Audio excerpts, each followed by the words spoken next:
Hello and welcome into a Thursday edition of the Computer America Show. We're going to be starting momentarily. We're going to have computer and technology news brought to you by Slimware Utilities, and we'll have a quick interview with Typeform in the first hour of the show. So sit back, relax, enjoy the show. We'll be starting momentarily.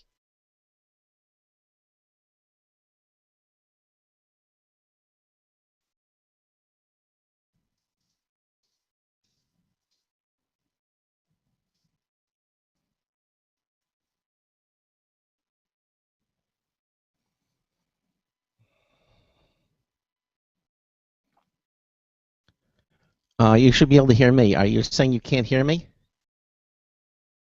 Okay, don't worry about it. You can hear us, David. You're muted, but you can hear us.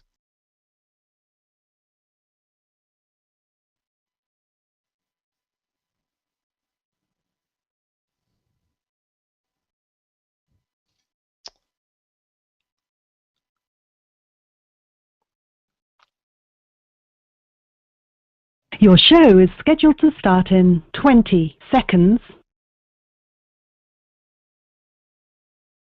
Did she just say 20 seconds? I don't think she normally says 20. That's weird. Your show will go live in 5 seconds. 4, 3, 2, 1.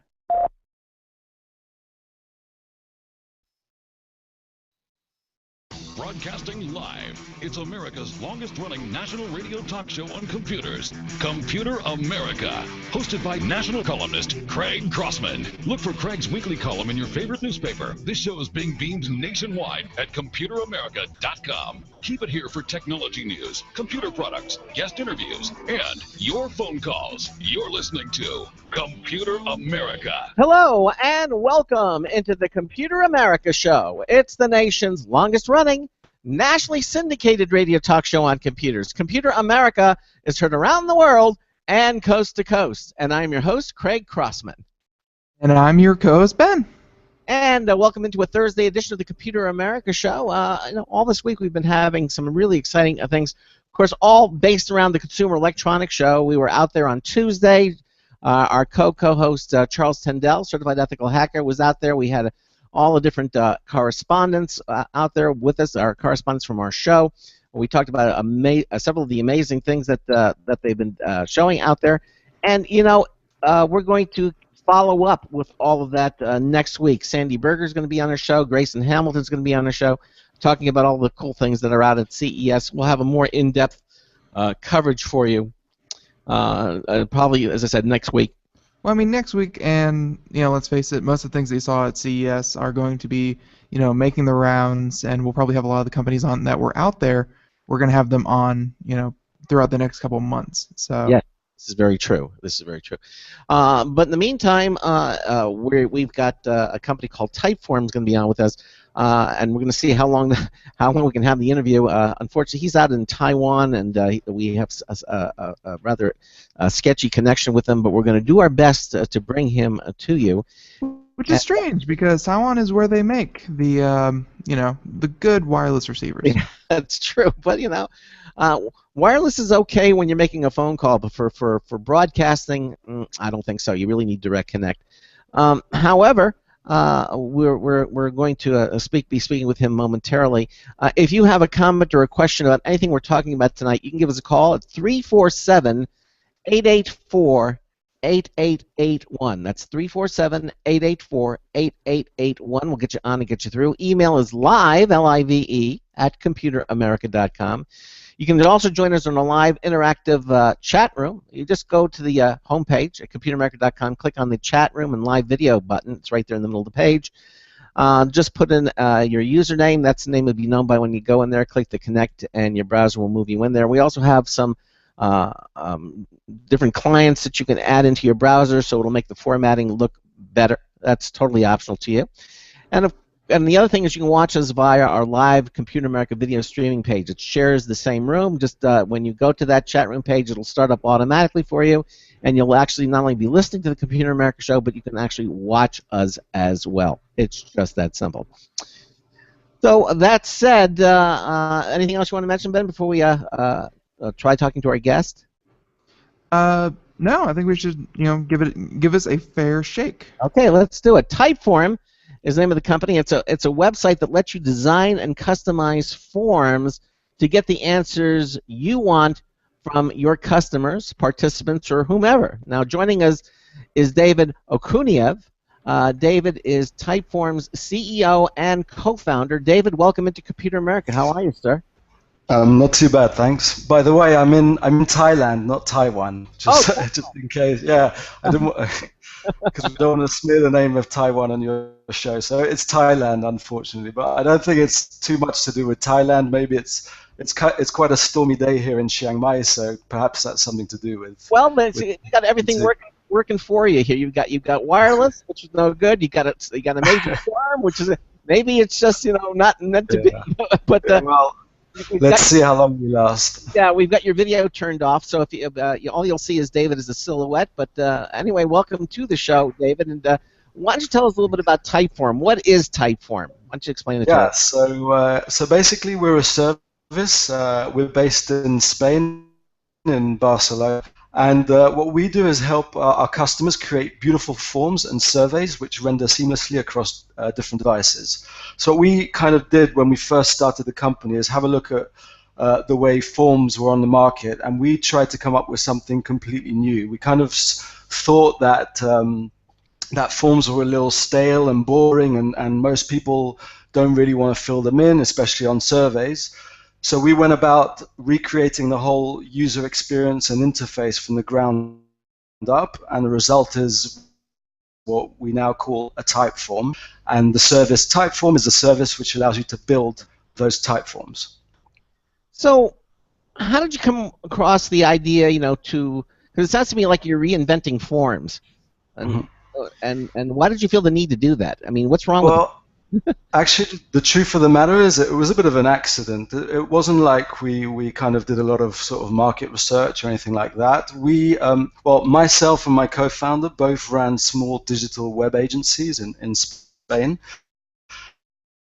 Okay. Operated on a project, a toilet company actually, a company in Barcelona that produces bathrooms and especially toilets. They're famous for, and they have a showroom in Barcelona where they have several computer workstations set up, where they collect email addresses and extra information of people. So they asked us to build a form for them to go inside this kind of showcase gallery. Wait. Are you saying that on the showcase galleries, the office people were sitting on toilets in front of their computers? None of this, which this bathroom company created. Okay. All right. Where you can visit all their products. It's kind of like a concept space. Got it. And in that space, they have several iMacs set up where they also collect data of people. Right. So this was quite a while back anyway, but what they asked us to do was create a form to collect people's data. So it would be like email address and name and just a few basic questions. So what we did was in line with the user experience of the actual space, because it's quite sort of avant-garde. So we came up with this other type of form which had like bigger fonts. There was like animation. It was all like one question at a time to kind of promote a kind of conversation format. And basically, so we did this project, and then after we finished the project, we thought, well, actually, this could be quite a good idea as a product. So that's where it all really started. We just thought, we sort of came across an idea by accident. And then we started building a team around the idea. Go ahead. And so so basically there was something. What was wrong with the forums as they currently are? I mean, why did you feel the need to do this? And what's wrong? I don't think there's particularly something wrong with forms. They work. However, like anything, you can always improve on the user interface and the user experience. And in fact, a lot of companies have trouble collecting, because I mean, I don't know how often you get sort of a survey that comes through by email, and then you open it, on a mobile device, and it's just a pain to fill in. And we thought there's an opportunity to make this a lot better and increase completion rates. In fact, if I could just bring in a little bit of metrics that we have on our forms, we collect monthly around 3 million unique responses from users coming across Typeforms, and that's done on a 60% completion rate. So 60% of people that land on a Typeform actually complete. I think if you look across the board, sort of industry numbers, depending on the use case, for a survey, if you send out an anonymous survey, you wouldn't expect to get above 10-20%. I mean, obviously, it depends the use case and how attentive the audience is, but generally speaking, what we're seeing is with a Typeform, you get much better completion rates, and it's all to do with the level of engagement. I mean, our interface, the images, videos, and so forth, makes the user experience much better and blurs the lines between a form and a website, so it keeps users much more sticky. All right. Well, let me tell you this. I mean, I'm very familiar with Typeform because, quite frankly, we're using Typeform right now here at Computer America to register our guests, and I have to say when we started out, we used a different forms generator. I used something, I think, 123 contact form, something along those lines, and it was good. It kind of did what we did. It was kind of vanilla. And then when Carissa Green, our booking goddess, came on board, she said, "There's got to be a better way to do this." And so we looked at a number of other forms. I think Jot form was one of them. There was a number of them, but they all had problems and they didn't look very good. And when I saw the one that you created in Typeform, it was to me it was breathtaking. It was like it looked so much better than what we've had before. It looked very professional. It was animated. Now, granted, all we really need to do is get some basic information from our guests, like your name, the company you work for, and all things. But Typeform did it with a very beautiful looking form. Like the more traditional approaches that we had to this problem, to collect person from air, to collect the information for our guests. When you put them in front of a traditional, okay, here's the question, here's a field, fill out the fields. I think people get that flashback to sitting in 8th grade with a pencil in their hand, and they want to get this done as fast as possible. Exactly, it's not personable. Yes. Yeah. And that's anything that I get across in this hour to our listeners is that although our listeners are, unless you're a guest on the show, you're not going to see it. But the ones that we've used so far, created with Typeform, they're very pretty to look at, and they also they get the necessary information to us in a nice format that we can use and then paste it into other applications to make the show happen. And so that's one of the first things. Now, apart from beautiful-looking forms, though, what's the other main benefit that Typeform brings to its users? Okay, but so I wouldn't just focus on the word beautiful, because it can be quite misleading, because it's not just about design, it's also about user experience, and it's about the way the form functions, about the fact that it takes you one question at a time, that it validates your answers as you go through. It means that you avoid sort of a lot of pain points which you typically find in forms. For example, you get to the end of the form and it gives you a whole list of things you did wrong. We do that inline as you progress through the form. As well, I'd like to point out that on mobile devices, it can be quite formed with small elements that your finger can't really be precise enough on to actually click properly. So we kind of sort out all those problems. So what I'd like to say in terms of benefits is that design and user experience is a huge part of it, and it brings a huge business benefit, which is better user engagement, which leads to obviously better completion rates. But also, you're able to kind of communicate your brand a lot better across forms as well. And in fact, it gives people a better user experience of your brand as well. And I think that's good as a brand building exercise. Right. Now we're using Typeform, and I understand, and I want to get more into that, but I understand that the what we're using now, it's completely free. I mean, when you can try it. Sure, yeah. And now, if you have a paid version, which I think gives you more features or more variability, what is the paid version of Typeform bring to the table? Sure. So actually, we kind of publicize Typeform as a free tool. The likes of Google Forms, which allows you to collect an unlimited amount of responses. We do the same thing. You can actually set up a Typeform and collect 1 million responses, and we won't charge you a dime for it. We have a pro version which actually gives you pro features. So one of the pro features which is most popular is the ability to create logical flows, logic jump, which allows you to create logical flows and branching. So a quick example of that is, what's your favorite color? Green, blue. If green, jump to question 4, for example. So you can actually create a custom experience for your users. All right.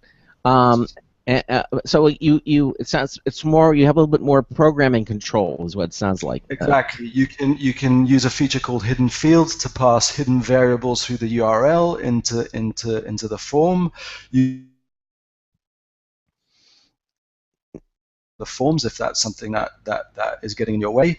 We also have a feature called calculator, which allows you to assign values to different answers in order to calculate a final score, good for quizzes or aptitude tests. And I think I'm missing one. I'm not sure off the top of my head, but that's basically the main feature set that we have for the pro version. But what we found here, at least at Computer America, that with the free version of Typeform seems to be more than sufficient for what we're doing. I would think for the average person, for most, and I would encourage people to use it free as well. Yeah, exactly. And again, it's very impressive, and it looks really, really nice. And we are basically able to garner the information that we need here on the show from our guests using Typeform. And again, this is after looking at a number of different services that are out there. There are quite a number of them, and we decided to go with Typeform here on Computer America. And we thought, let's have the CEO and co-founder on the program to talk more about it. And I really want to do more of that with you. So far, we're getting most of what you're saying, but there are these periods of interruption that make it so. A few hiccups. Let's talk a little bit more about. Now, you're based out of Spain, and of course the internet really truly brings the global. Here's a perfect example. We're basically in the United States, although we're heard around the world. Our operations are basically in the U.S. But I don't feel anything that we're giving up because you're in Spain. I know are you planning to have your operations in the U.S. soon? And if so, how would that benefit me, the end user? Really, the internet is a global institution, so why would you want to do that? Sure. I mean, I think it's possible to run a company just out of Spain and offer a great service to users in the US. In fact, over half of our paying users are in the US anyway. But we'll be moving our operations in order to be closer to customers and collect more feedback off them and develop the product with enterprise level companies as well. So it's more of a strategic move than necessarily just a necessity for us to be in the US for our customers. Like, what I would like to try, though, I mean, if you're up to it, I mean, we have the basic free version, but you're the CEO of the company, so maybe what you could do is you can give us an editorial version of it, so we can try all the different features. We may or may not use them, but we can't talk about them because absolutely. I'd have to say yes, especially on air. So I don't know if you need the information, but it's Computer America. I guess I'm sure you have a way of looking it up and just hit a switch or whatever it is you need to do to take us into the pro version. And then sure. I mean, I can. You mean to do it right now, or? No, but after the show. Yeah, sure. I'd be glad to do that. No problem at all. So let me ask you. No pressure, by the way. No, but and then I'll let Carissa know that we have the pro version now from Typeform, and we'll continue to play with that and see how it works. How many people work at Typeform, David? We're 30 people. Okay. And this was all created in-house. Are you one of the programmers? I know you're one of the co-founders. The CEO and co-founder of a company is not necessarily the programmer. I mean, no, I'm not a programmer. I'm a user interface designer. Okay, all right. Well, the user interface is really quite pretty. So I mean, you did a very nice job of that, if I say so. Yeah, that's Thank very, you. very nice. So you have this; it's up and running. And how many users do you have right now for Typeform? How many people are using it? So far we've registered 170, coming near to 175,000 registered users. That's really now when you're using the free version, other than those extra features, um, uh, uh, in other words, all the information that we put on there, that's once you log in, you register, all that just stays there, correct? Sorry, could you repeat the question? Well, now once you have set up an account there, whether it's a paid account or it's a free account, your information is how safe is it with Yeah, Type? it's stored in the cloud. We use a service called AWS, Amazon's web service, to store everything on the cloud. We have full redundancy across different zones, across different regions, and obviously we have very strict protocols in place to keep data as secure as possible. We take data security extremely seriously, being a data collection company. Okay, yeah, and would you say there's more interest in this type of service in Europe or in the United States or both? Both, although it is quite concentrated in the US because you guys seem to lap up new products more easily. I think there's a lot more early adopters in the US, it seems. But that said, I mean, we have customers and users from all over the world. But it does seem that a strong concentration is kind of happening in the US particularly. All right, good. So where do you see Typeform, let's say in 5 years from now, or maybe not that long, maybe in the next year? And what are some of the things that we're going to? I like 5 years. That's a good question. Okay, all right, 5 years. Or what do you? Well, I think Typeform is not necessarily about the current time as far as what the current interface is for filling in for doing data collection. I mean, I see ourselves as a data collection company. So right now, the paradigm for data collection is mobile devices and desktop devices. So maybe in 5 years, that won't no longer be the sort of the typical way for collecting data. Maybe people will even have contact lenses which will have screens inside them, and basically all type of interaction computer will be voice based.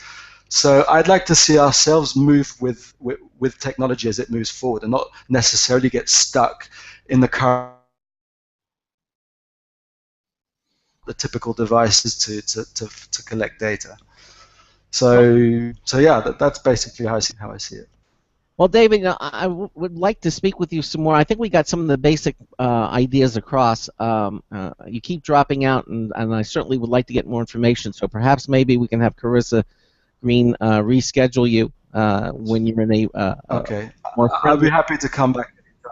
We would love to have you back, really. And as I said, we're using Typeform now, and we certainly appreciate the pro version. And do we have to do anything, or does that sort of automatically happen when we go into our account? Does that change, or are you just going to? No, we'll just do it for you. Don't worry. All right, terrific. So, and then that way we'll have a little experience with the pro version when we get back, so we can talk about that as well in the weeks to come. And but in the meantime, if you're looking, if you're looking for a type of program that will be able to collect information, whether it be from your customers or anything where you need to collect data from people, you might want to check out Typeform. It's extremely pretty to look at. It's elegant in the way it works. You don't have to be a heavy-duty programmer to operate it. It is extremely user-friendly. Virtually anyone can use it. It kind of walks you through how to create it. You can see, you can preview the form at any time. You can test it out. It's really quite an amazing system. And again, if you find yourself wherever you need to take a census or a poll or any kind of information, you might want to check out Typeform. And again, it's completely free, Right. so absolutely no risk. Could I add one more thing, if I could? Sure, absolutely. So if I could, I just wanted to extend a coupon code to all Computer America users in case they wanted to upgrade to the Pro version. So if you use the coupon code Computer America, you'll get 20% off our Pro plan. All right, David. Listen, thank you so much. I really appreciate you being on the show tonight, and we'll have you rescheduled again when we can hear you better. Thank you so much for being with us here on Computer America tonight. Okay. Okay, thank you very much. Thanks, Thank you, David. Bye. Bye. All right, so there you go. Again, Typeform is the name of the company, and again, you'll be able to check it out for yourself, and you'll listen. You can hear the archive of the show after the program, and you can listen to it. And again, our apologies. Sometimes these connections happen that are bad connections, and we want to try to get you a better connection, and we'll have them back on the show. These things can happen. It's I think because we kind of station the show from one place, or maybe even two places, we kind of expect the internet to be good, but not especially people who travel, not always the case. Yes, exactly. All right. Well, that said, we're going to move into our computer news portion of the show, and we'll get to that momentarily. Let me just do a couple of administrative things here that we normally do, and that is to first of all to tell you that our contests are in full swing, and why don't you head over to Computer America and check out all of our contests. Just go to the Interact pull-down menu, and it says Enter Contests. You'll see our Logitech contest there, where we're giving away 3 great prizes. This contest will be finishing on Friday, January the 16th. You'll see the third, second, and grand prize, which is the Logitech X300 mobile wireless stereo speaker, valued at $70. The registration form is right there on that same page. Just put in your information, click the submit button. I want to let you know that all of that information is confidential. We don't give it out to anyone. Whatever contest you enter in our show, it's just confidential. The only time we give out your contact info is if you win something. Then we'll give that information to Logitech so they can mail you your prize. But that's it. Okay, and then at the end of the contest, we toss it all out. We start a new contest, and again, it's Logitech. And of course, tomorrow we're going to have our show reminder winner of the week, and you can see there. You can just click on the subscribe button on the show reminder. Now, in order to enter in the contest, you have to sign up to our free email newsletter. It's a show reminder, and it's called the show reminder because it's the only publication in the universe that will tell you who is going to be on the show for the entire week. It's just that simple. And we are also using a new service to deliver our email, our show reminder newsletter. And so if you have been a past subscriber and you're not sure whether the transfer from the old one to the new one was effective, just go to the show reminder newsletter and sign up again. And if you put your email address and your optionally your first and last name, and when you do that, it'll check to see if you're on the list. If you're already on the list, it'll tell you, and you don't have to worry about it. But if you're not, it will send you a confirmation email to which you must reply to make sure that you're in fact a live human being, and then you'll be on the subscription. We tried to make the transition as smooth as possible. We have most everybody from the old list. You'll know that you didn't receive it because Monday, if you didn't receive it, you didn't get it, and you probably have to go sign up for it again. Yeah, so why miss next week's? My point to you is why miss next week's show reminder when you can just go to the show reminder newsletter, sign up, and see if you're on, and it'll tell you whether you're already subscribed or not. Okay, and every Friday from the list of subscriber names, we draw a winning name to win something really nice from Logitech. It's a Logitech T650 rechargeable glass touchpad. It's made of glass. That's right. It's an amazing product. It's wireless, as I said. It works on the Windows platform, and basically it's valued at $80, and it gives you this fast, fluid navigation right at your fingertips. It works with Windows 8. It works on the 2.4 gigahertz bandwidth. It's rechargeable. It's a rechargeable device, so you don't have to put batteries in it. It just and I'm using the wonderful advanced Logitech technology, so it lasts for a very long time before it needs a recharge, and it comes with the cord to recharge it right directly from your computer or from a plug. It's very, very easy to use, and again, we're giving one of those away tomorrow. We give one every Friday, so just head over and make sure that you're subscribed to the show reminder newsletter, and who knows, you might be calling your name tomorrow. It's just that simple. ComputerAmerica.com. All right. Just before that, before we go into the next section, let me just mention that it is the 8th of January, and that means Happy birthday to you. Happy to you. Happy birthday, dear Ben. Happy birthday to you. That's right. It's Ben's birthday. We're gonna need to get you a song that doesn't sound like it was sang by molested chipmunks. Well, that was appropriate. Your name used to be Pickled Chipmunk. Why not? Sure. Yeah, exactly. Well, happy birthday, Ben. Thank you. From all of us to you. And You only turned 24 once.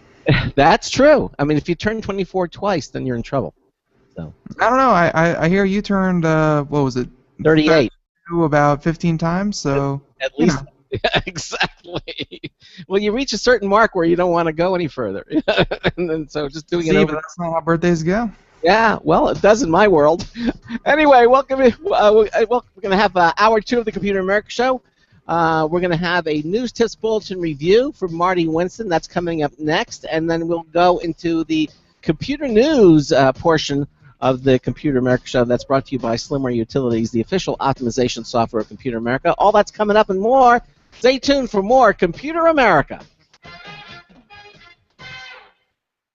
Hey everyone, have you heard about the No hair removal device that's sweeping the globe? If you want to go weeks without shaving and get smooth, professional quality results, here's our favorite host, Cheryl, for No hair removal. Thanks. Hey gals, I love talking about my No. It's this cute little hair removal system that you can take with you and use almost anywhere at home or on the road. No more expensive in-office treatments, painful waxing, and no more wasting your valuable time. Got unwanted facial hair? No has patented thermocon technology that works on all hair and skin colors, so it's perfect for using on all body parts. And now you can take advantage of this incredible risk-free trial. Get the No, the facial kit, a travel case, and a $100 discount shopping card, and you don't risk a penny to try it. Try the incredible No hair completely risk-free. Call 1-800-953-5415. That's 800-953-5415. 800-953-5415. Hi, this is Craig Crossman, host of the Computer America Show. You have important meetings to schedule. Your company's getting ready for its IPO, and you're in charge of the PTA fundraiser this month. So how do you coordinate everyone to be available at the same time? Are you still using emails, phone calls, even text messages to schedule meetings with a group of people? How's that working out for you? Not so great, huh? It's a fact that every day, millions of people suffer from scheduling headaches. Well, with Doodle, scheduling meetings with a group of people is quick and easy. With Doodle, you can easily propose available times to each member. Each one checks off the times that they're available, and then you simply pick the time that works best for the group, all in an easy-to-read display that integrates with your existing calendar. Nothing could be more simple. Give Doodle a try for free, and like millions of Doodle users, you'll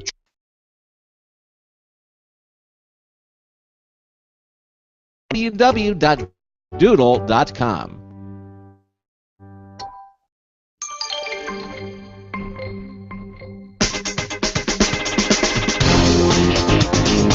What do you know? Made it. This is Marty Winston with a news tips bulletin review for Computer America. This time, the iCoffee Oak Brewer.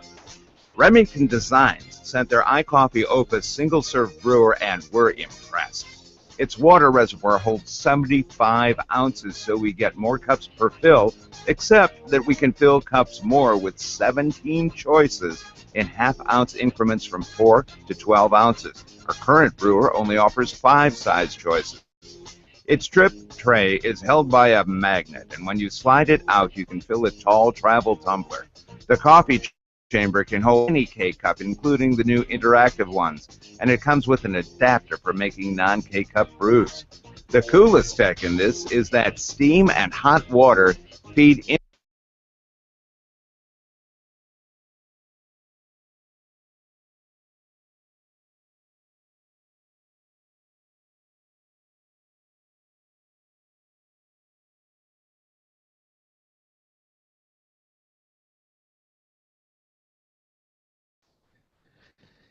All right. Serving brewer from Remington Designs gives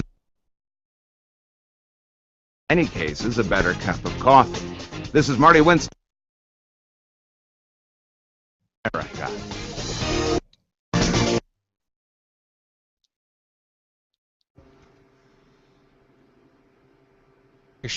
Show. We're having some technical difficulties here. I'm not sure what it is. But it is 34 minutes after the hour, or 33 minutes after the hour, and Ben and I are going to be doing technology news. Ben, I think one of the downloads is just bigger than what I thought it was going to be, and I think it's interfering with the computer operation. So that's different. So hopefully, hey, can you hear me? Yeah, we're going to be doing some computer news. I think why don't you'll start off with the first story of the evening, but let's see if we can do at least that works, okay?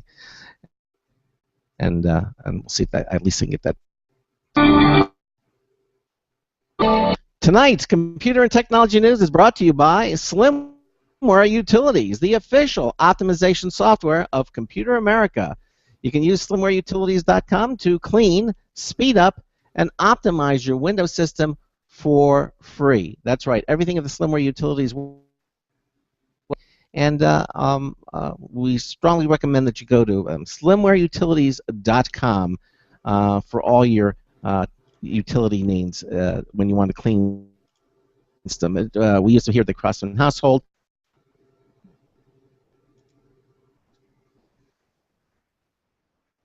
We highly recommend .com. Ben? Hi, can you hear me?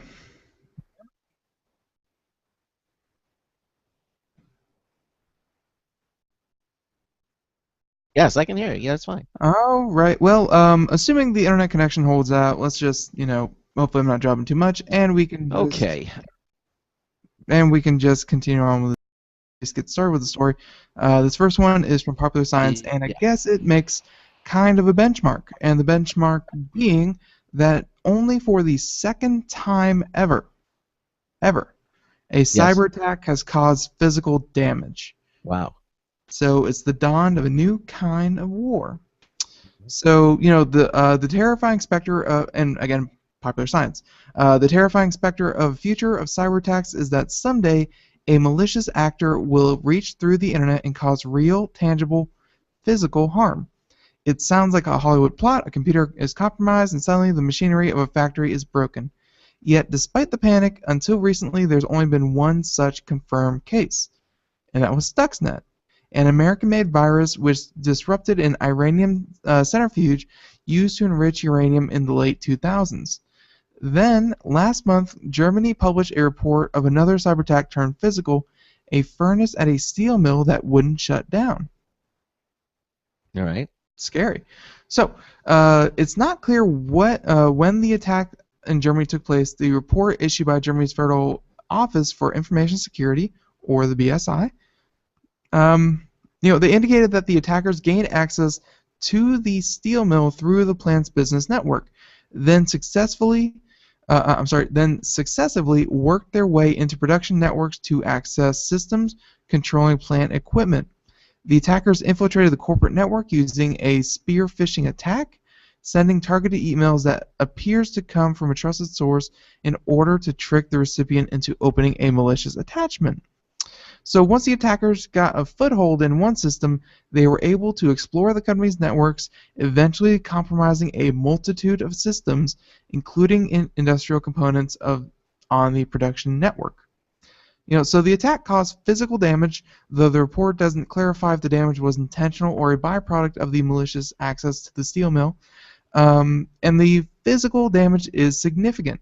Most of what is labeled cyber war, like the Sony hack, is information theft or involves damages to files, which is certainly harmful but falls under norms governing espionage, theft, and intelligence collection. Damage like this is sabotage, which is clearly a kind of harm that justifies a use of force. Let's hope Germany doesn't, feel justified in using force. In the future, if there are attacks through the internet that reach anything like the level of war, it will be viruses like Stuxnet or hacks like the German steel mill that count as cyber war. Wow. Well, What do you think? uh, I don't know. When you see these things happen in movies, you go, that come on, you hear about the type that technical experts will go watch these movies and you'll hear all the snorting and say, oh, that could really happen, everything. But I think they get caught up in the minutia. I think the general message that's going out, that these things can happen. I think anything that can be conceived, it used to be when you say software can't, cause hardware damage. That used to be the mantra. But That used to be the mantra. yes, but we're beginning to see things. I mean, even with when Stuxnet came, did its thing, where it actually caused the fans to shut down so that the nuclear plant would overheat, and cause them. I mean, yeah, viruses like Stuxnet, and everything will. I think that's sort of like the beginning. That they're going to find a ways of shutting. They don't actually directly destroy the hardware, but they'll shut down pieces of hardware that, when they're not working, will cause, in fact, a domino effect and cause other pieces of hardware to malfunction because they're not working.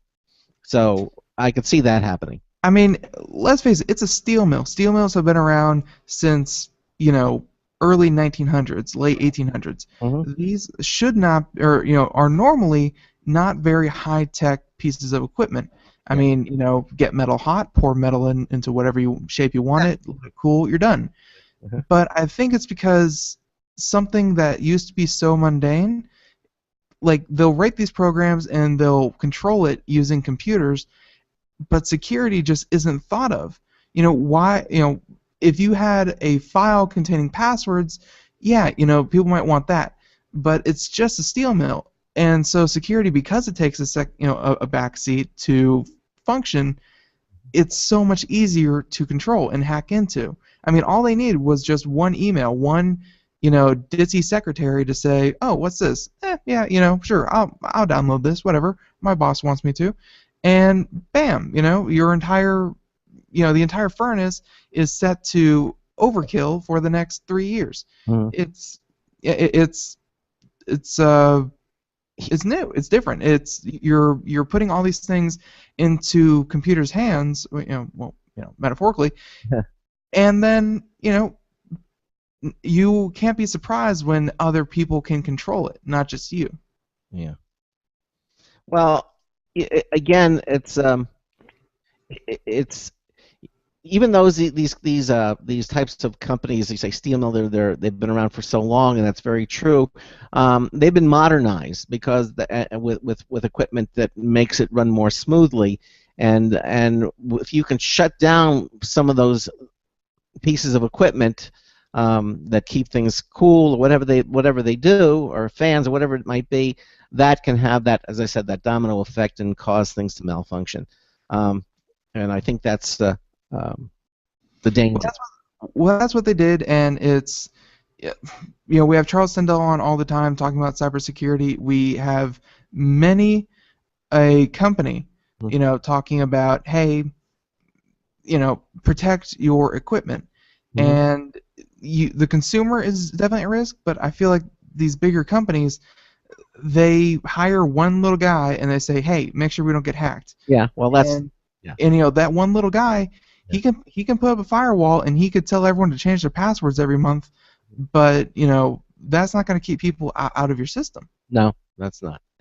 It's a different world that we live in, and because of this, all these different things that can happen to you, that couldn't happen before, that can happen now. But we're at the brink of it.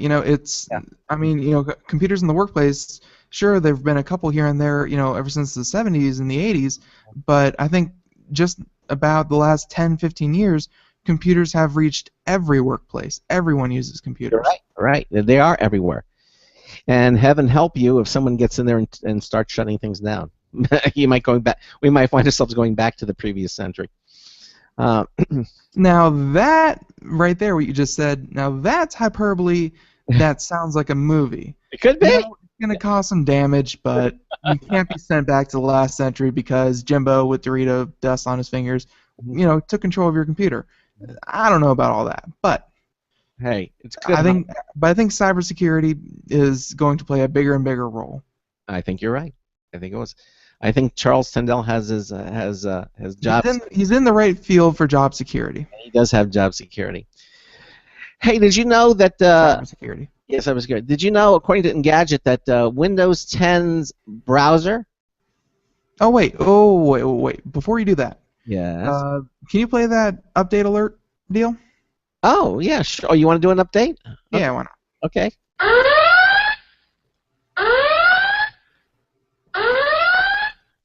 All right, so we are not going to DEF CON 5 or DEF CON 1. I think 1's more severe than 5.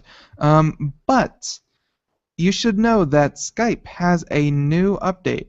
And this is not just, 6.1.3.4.8 going to, 0.9. This is actually Skype going to, version 7. And they've done a lot of, physical changes, or, user interface changes. That's the word. A lot of user interface changes. The call quality actually seems to be going up. They are actually, letting you video call, because it used to be, you had to pay for like multi-video call conferencing. Yes. You can now do that, for free with any subscription, and they're adding new features daily. Really? So, well, that's nice. Skype seems to be getting their act together more. For a while there was a period of a month or so that we would be on Skype and our calls would get dropped. Just kidding. Our calls would get dropped. But see, I don't know if you're just kidding, because we've been having lag problems all night, and then you pull something like that. I don't know, Craig. I don't know. But no, so far it's been hanging in there. Actually, we had a call from them and saying, because I put a ticket in and saying, hey, we're getting dropped randomly and like 2-3 times a night. And so I don't know if that did something. Maybe it's just because we complained. I'm sure it was so many other people were complaining. But evidently the connection seems to be more solid now. We haven't been dropped from them in quite some time. So anyway, but now on the version 7, if for the Mac, it's still version 6.15. We're not in 7 yet, but that doesn't mean that it won't be happening soon. Okay, so Windows exclusive. Right now it's a Windows exclusive. 7. Yep. I kind of ran into this problem. I was trying to call friends, and I hadn't updated, and it like if you have version 6.5, whatever it is, and you try to call friends with 7, it won't let you connect the call. So that's the problem if you're experiencing any problems with Skype. Okay. All right. We're going to move to the next story. By the way, since we're talking here, I know that you're closer to the mic now, and so what you might want to do is tilt your camera down slightly because camera. Well, guess what? Following tomorrow, I will be broadcasting from the Florida offices of Computer America. True. So unfortunately, the camera will have to love the top of my head and the back of my shoulders for the time being. For the time being, okay. All right. Well, now as I started to tell you, Windows 10 evidently is going to have a new browser, reportedly that will let you search with your voice. Again, part of Cortana is taking over your computer. Evidently, according to the story from Engadget, Windows 10's oft-reported Spartan web browser may not just be a leaner, fresher substitute for the Internet Explorer. It could have a few tricks up its sleeve, too. Sources from The Verge claim that Microsoft's voice-guided Cortana assistant will be present both in the OS and in Spartan. That's the name of the browser, much like Chrome's OK Google feature. You can reportedly open a new browser tab and ask Cortana to look something up, whether it's a website or your flight itinerary. There's also talk of pen-based annotations for websites that you can share with others through the cloud. Now, the apparent scoop also supports details mentioned in earlier reports, including the existence of separate desktop and mobile versions, a lightweight Chrome-like interface, and the inclusion of Internet Explorer in Windows for the sake of compatibility. Now, whether or not you'll see Microsoft show any of this at its January 21st Windows 10 event is another matter. Neowin claims to have seen an early build of Spartan, and it didn't see Cortana. While the assistant may show up, neither it nor Spartan itself is necessarily ready for the spotlight. So we'll just have to wait and see, basically, is what we're saying. But it's intriguing. You'll be able to browse now using your voice. I mean, that's kind of cool, I would think. Ben? Browsing with your voice, I mean, it works for your phone to an extent. It's going to be hard to get people to move away from their mice and their keyboard. But, you know, some things are strange and some things could. I got the feeling that you wouldn't want to surf using your voice. This goes to goes to my recommendation, or my suggestion that using a remote control to change channels on your TV. It's better to use a remote control than your voice. At first it sounds glamorous, but actually, channel up, channel down, go left, go. You're of the mind though that it would not work if you just scan the channels with your voice. It would work, but it would work so well. Turn on Comedy Central, bam, and it just turns to Comedy Central. Okay, volume up, and it'll go up a couple. How about in other words, not all or one, but a compromise. In other words, you could use your voice to say, find me Comedy Central, but when you're just watching it, you can use the remote at the same time. You look like a giraffe now, Ben, for some reason. No, that's always my face. It's the dull, listless black eyes. They really sell it. No, it's the voice definitely has a place, and it's where I feel like user interface is difficult when you have a limited amount of space. I see. So for a remote control with your TV, you have a limited amount of space. For a smartphone, limited amount of space. Yeah. But I think for desktop computers, it's going to have to work really well, and it's going to have to, bring something new to the table than just interface, because keyboards and mice already do that. Yeah, I'm sorry, you never looked better, I have to say, Ben. If you're watching our live computer video streaming page, you check out the new Ben. It's his birthday today, and he looks really handsome, I have to say. Thank you. I've yes, you did. Had surgery. Deviated. No, why not? Well, then you have to compliment your plastic surgeon. I mean, you look really good. I especially like that little tuft of hair at the top of your head. Thank you. We were going for the Craig Crossman. I think it turned out well. Yeah, exactly. There's a bit too much hair on this one, but I think with time we'll get it. I got it. Now, I don't know whose hand that is. It appears in the giraffe. I know whose hand it is, but it's not yours hand, so I know who that is. But she will go nameless. Ben and I are doing Computer Technology News, brought to you by Slimware Utilities, the official optimization software of Computer America. Ben, it's your turn for the next story. What do you got? My turn for a story? What? I was not expecting that. What is this? Back and forth? Crazy. No. I got one. How about this one? This one could help anyone, especially in these cold winters. I know right now, Craig, I don't know where you are, but here it's cold. Okay. I assume you 20 feet away are also cold. And homes, homes, they can have really poor insulation. Yeah. I mean, you get the new insulation in your attic, but what about your walls? What about all that kind of stuff? You never really know, and once you buy it, you kind of just have to live with it. Your power bill is your power bill, and you roll with it. Mm-hmm. So again, this is another article from Popular Science, and apparently, drive-by thermal cameras find houses that need better insulation. Wow. So think the kind of footage that apparently only Bigfoot needs, with a thermal camera, thermal imaging, and people, and you would hire these people that come to your house, and they drive by your house using thermal imaging, and it would show. I mean, if your walls have really poor insulation, then of course they're going to shine like the sun in these images. Because your walls, from whichever side you're looking at, should be room temperature. If it's cold outside, the walls of your house should also be cold. They should not be warm. Of course. From the outside. So, with that being said, the article of Popular Science, since 2011, the startup Esses has gazed upon 4 million buildings at night using its heat-seeking cameras. The cameras attached to the top of the cars, and the company does drive-by assessments of where buildings are leaking heat. For some buildings, the windows may be the culprits. In others, the roof or basement may be the bigger problem. Esses' latest hardware and software are able to analyze thousands of buildings an hour. Wow. Yeah.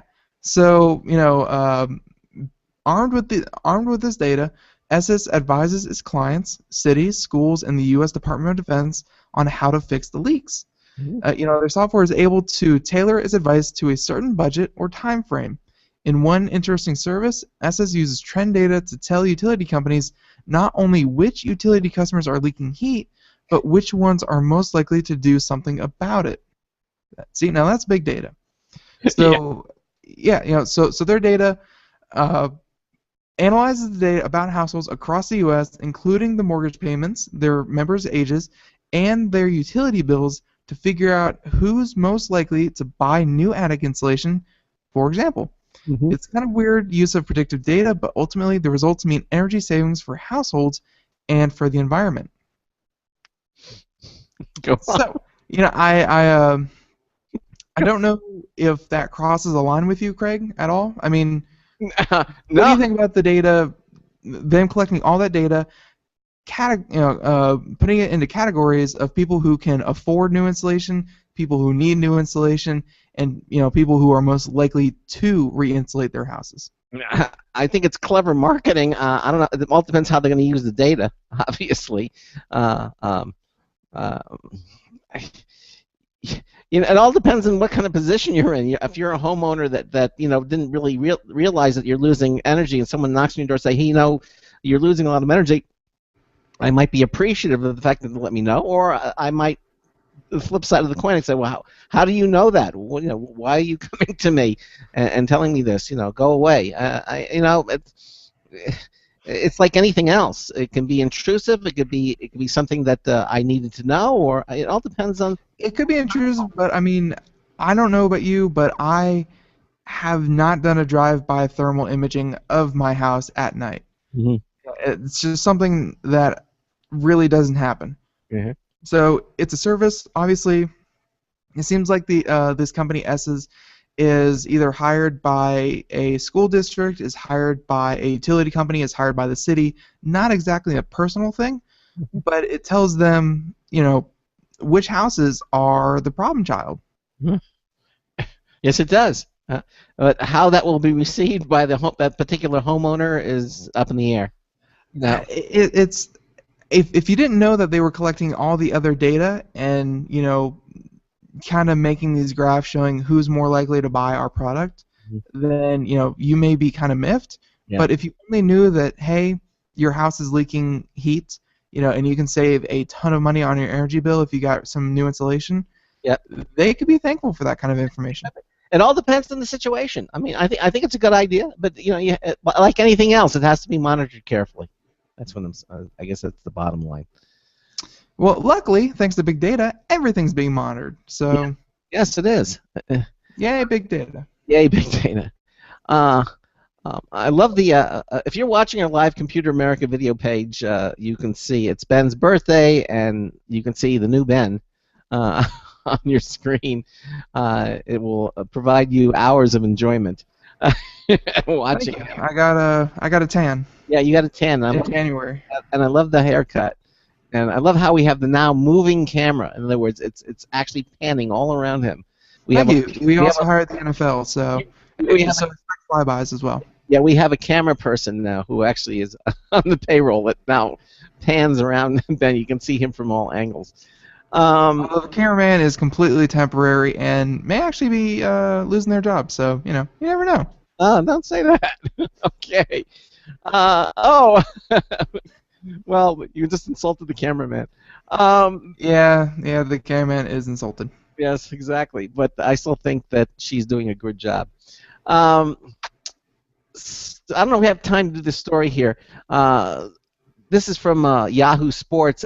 You remember, you watched Back to the Future, right? Everybody remembers not the hoverboard, but they also remember the Nike sneakers that Marty McFly wore that actually laced themselves. Well, evidently, this is going to evidently actually happen. There's a Nike innovation chief tinkerer confirmed the news that there will be a release of the famed Back to the Future shoes with power laces this year, 2015. They're going to actually have these that lace themselves up. There's further evidence that these shoes will become an actual reality. I'm actually looking at videos right now of the ones from the movie, and they're going to actually have this. It wasn't an overnight decision, though. Nike auctioned off 1,500 pairs of a limited edition. You remember those? Yeah. We followed those like the entire night they were doing that. Yeah, they were selling for $5,000 a pair. But evidently, they are going to have the actual shoe that laces itself. And even the little Nike logo, I think, will light up, too. And it's going to, I guess they figured if there's been this much fervor over a pair of shoes since the movie, which came out, when did the movie come out? In the 80s, 90s? Yeah. Wait, the Back to the Future 2? Yeah, Back to the Future. Mm-hmm. Back to the Future, well, I mean, the shoes were part of Back to the Future 2. Yeah, exactly. Well, yeah, and that was like it had to be like 97, 98, something like that. Exactly. Well, I guess Nike feels, okay, it's worthwhile doing, so we're actually going to make these. And they're actually going to come out with the Back to the Future edition of these shoes. So if you've always found yourself wanting a pair of sneakers like this, well, in 2015, this year, looks like they're actually going to come out. Oh, man, I was way up. Back to the Future 2, 1989. I knew it was in the 80s. I knew that. All right, well, we listened to the Computer America Show on the Blog Talk Radio Network, on the Boost Radio Network, and the IRN Radio Network. We got another hour of computer news coming up here, brought to you by Slimware Utilities. We will be right back with those stories and more. Stay with us. Broadcasting live. It's the only national radio talk show on computers to air every weeknight. Computer America. Hosted by national columnist Craig Crossman. The first hour's behind us, but there's still more of tech news, tech talk, and your phone calls. We're being beamed nationwide at ComputerAmerica.com. You got computer problems? Bring them on. You're listening to Computer America. Computers run the world, and we run computers. Call us or send us an email to live@computeramerica.com. Hello and welcome into Hour 2 of the nation's longest-running, nationally syndicated radio talk show on computers. And this is the Computer America Show. And I'm your host, Craig Crossman. And I'm your co-host, Ben. And if you're watching our live computer video streaming page, Ben just turned 24 today. It's his birthday. 24 and a giraffe. So. Yeah, and he's turned into a giraffe. Yes, he has, and you can actually see him turning upside down, panning all around him. But he's our new co-host, and that's what he looks like. You can see him now on our live Computer America video streaming page, and you can watch him there. Just go to ComputerAmerica.com, go to our homepage, and just click on our chat room live video, and you can actually see Ben floating in space, upside down. Yeah, you got to keep the kids entertained somehow. So. Yeah, exactly. There he is. All right, and that's our new. Oh, Ford says it great. It's Craig Crossman's Critter America. There you go. Oh, there you go, Critter America. Not bad. Critter America, exactly. And you can see him. And Jonathan said that you look 10 years younger than he does. So there you go. So 10 years younger. Thank you. I get that a lot. And you get, especially with those little spots all over your face. Thank you. Yes, exactly. So Ben and I are continuing to do computer and technology news, brought to you by Slimware Utilities, the official optimization software of Computer America. And in the first hour, we had Typeform on the show.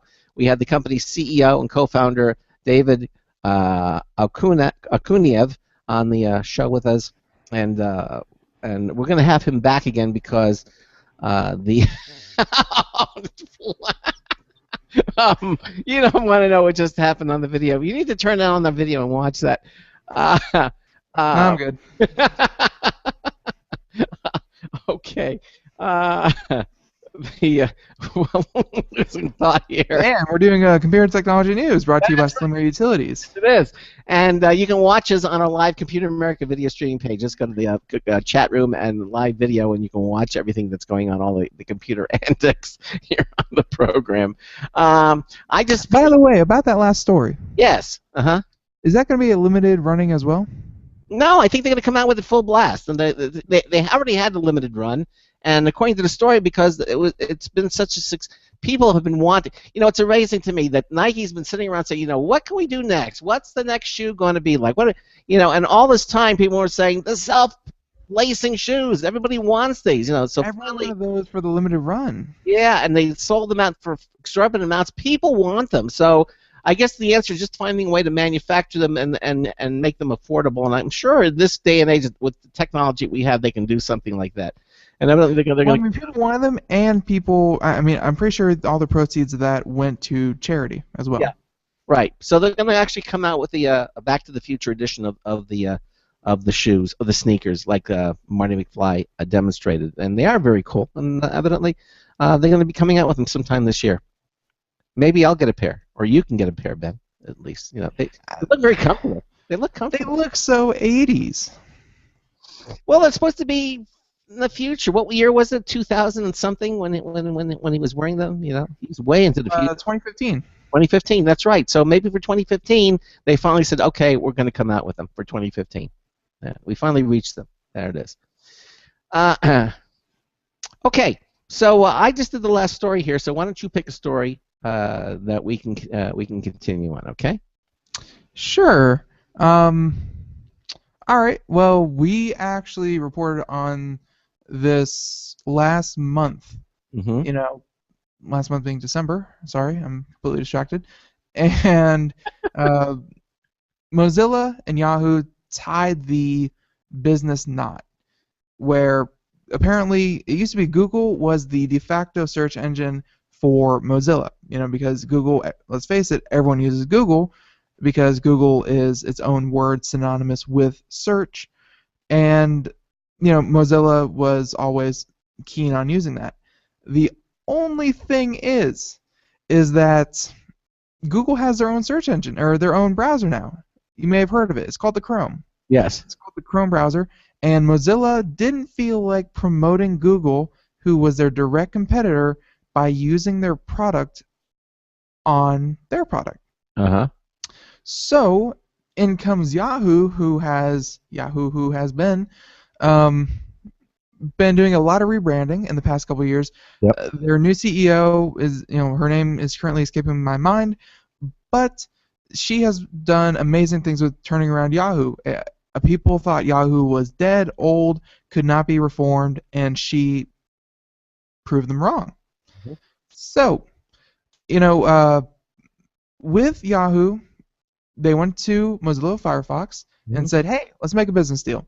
You direct people to Yahoo first. Now, again, this does not mean that this does not mean that Bing or that Google or that any other search engine is banned from Firefox.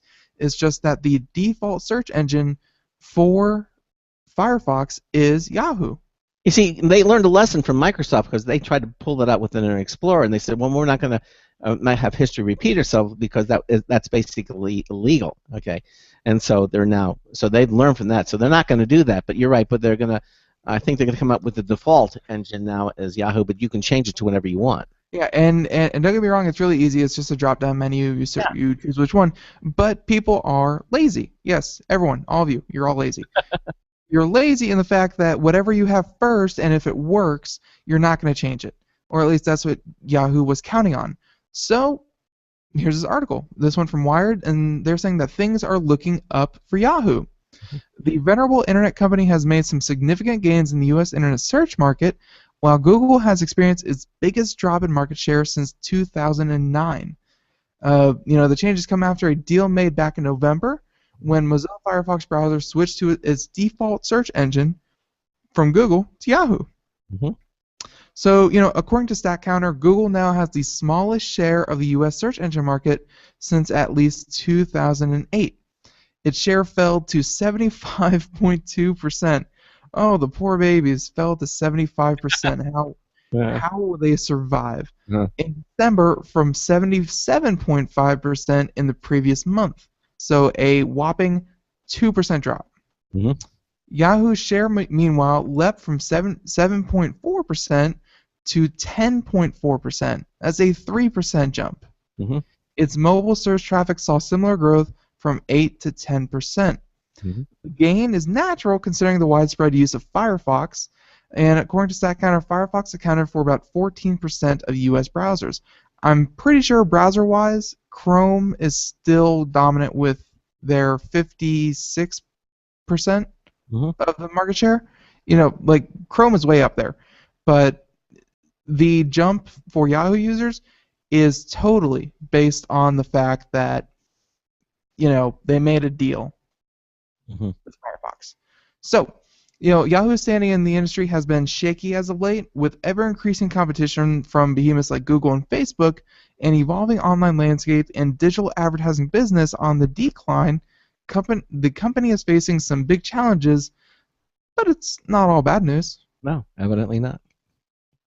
I mean, Yahoo was on the brink of destruction not even 4 years ago. Yeah, and she's brought it back. Yeah, she really did. Yeah.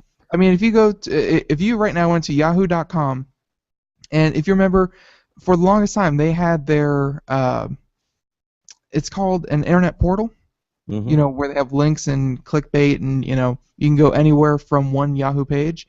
If you go to yahoo.com right now, they revamped it, and it's sexy looking. It looks really good. Yep. Their headquarters looks really good too. Yeah, it's not bad. Yeah, exactly. All right. Well, if we're finished with this one, I've got another story here that I wanted. Yeah, if you have anything to say, then yeah, we're good. Yeah, on that. This is an interesting story. This is from Popular Science again. Drones are always in the news now. I mean, you hear about drones this, drones that. They're with Amazon now wanting to use drones for delivery. They're popping up everywhere. Well, evidently, according to Popular Science, one person they got this great idea to use a kit that turns drones into lifesavers. Evidently, lifeguards can only move so fast in the water. So, tossing a struggling swimmer a life preserver may mean the difference between life and death, but few, if any, lifeguards are Olympic champion discus tossers. So it helps to have an alternative way to get that life preserver out there. Well, this company called Riptide, which is a soon-to-be kickstarted project from drone hobbyist Bill Piedra, wants to attach a life preserver kit to the bottom of off-the-shelf drones. This is very great. This is a good idea. The immediate drones dropping death, not life. This is weird. That's dropping life, not death. Yes, exactly. By the okay, the immediate point of comparison. Yes, Greg, you're chuffing. What's up? Yes, I can't help looking at your picture. Now it looks like Giraffezilla now. For everyone who cannot see, it is my glorious face as you've always known it, and I'm gorgeous. So thank you. Exactly. The immediate point of comparison is the Iranian-designed PARS drone, which is a life preserver drone concept now in development in the UK. PARS is a drone specifically built for the lifeguard task. Riptide instead turns commercially available drones, in this case those of the DJI Phantom variety, into makeshift rescuers. It's going to be a lot more cost-effective. The kit attaches beneath the drone to drop the life-saving rings down to struggling swimmers. The rings for the Riptide are water-activated, so they'll inflate when dropped, but be compact in the air. The crowdfunding campaign will kick off this month. If it's successful, the Riptide project could turn a hobbyist toy into a lifeguard's best friend, provided there's an extra pilot around to send the drones into action. I think this is a really good idea. This is bad. This is bad. This is the worst story we've done all night. Why? Could you imagine lifeguards are nothing more than drone pilots? Gone are the days of Baywatch. Gone are the days of David Hasselhoff. Gone is the buff, tan man running down the beach in slow motion. Thank goodness. Instead, you get the pasty, white, never left the room drone pilot saving your life, giving you CPR. That is not good, Craig. That is not good. I don't know. First of all, it's going to get the life preserver out to the person who's drowning, and then you're still going to need the buff tan lifeguards to get out there. But at least it'll get the equipment out to them immediately. which I think it's going to be. One is not going to eliminate the other. I think it's just another tool that lifeguards can use. Actually, now that you mention it, though, if they're having drones deliver rings, life preservers, then what's keeping them from having drones armed with, cruise missiles to blow up sharks before they hit the swimmers? That's awesome. I like that. That's a bit of a stretch, but okay, I guess it could. You could have a fleet of drones just patrolling the beach. Excuse me, watch out! You're about to step on a glass bottle. Yeah, exactly. Or make the beaches safe. Yeah, exactly. I think it's a very clever idea, though. I hope it catches on. It's going to be good. It's not bad. Nope. Your turn. All right, my turn. Sorry, I just had to get a better shot of my eyes. They're gorgeous. All right, well, how about this one? This is something that came out of CES that the author claims is the only thing anyone's ever going to use that actually comes out of CES. Yes. So, this article written by Andrew Cunningham, Ars Technica, and the USB 3.1 and Type-C, the only stuff at CES that everyone is going to use. Okay. So, again, written by Andrew, I have a USB Type-C cable, the reversible one. I can't connect it to anything I own yet, but it's real. But it's a real thing that's in production and shipping to companies.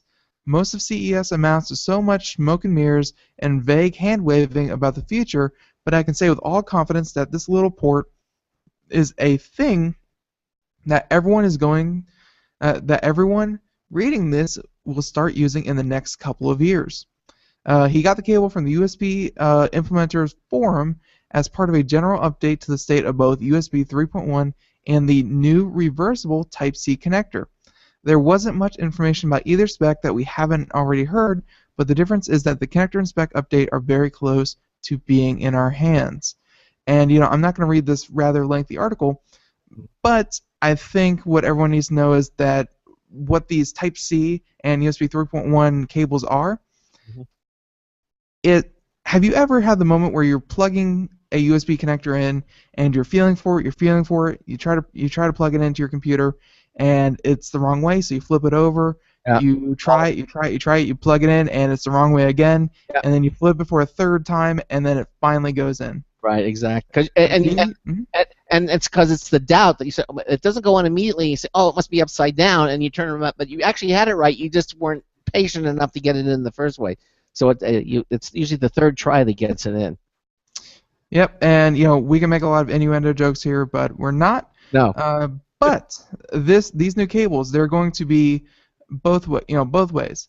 So you can plug them in from any direction, doesn't matter, as long as you can line up vertical to vertical and horizontal to horizontal, you can plug these things in. Hey, didn't Apple have something like this called the Thunder? They might have. I don't know. But these, the Lightning connector. That's right.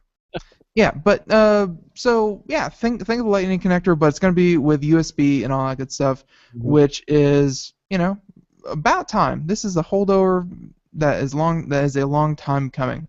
Okay. And of course, with the new USB 3.1, you can expect better faster speeds, better standards, more compatibility, and everything that comes along with a new USB standard.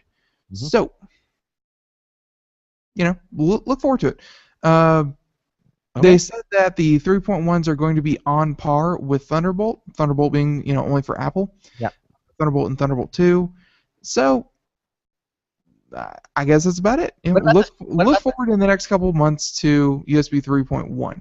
Now, are they going to be comparable in speed? Because Thunderbolt is 10 megabits up and 10 megabits down, and Thunderbolt gigs. Yeah, and then Thunderbolt 2 is going to be 20 gigs up and 20 gigs down. Yeah. So I don't know if this is going to be comparable in speed.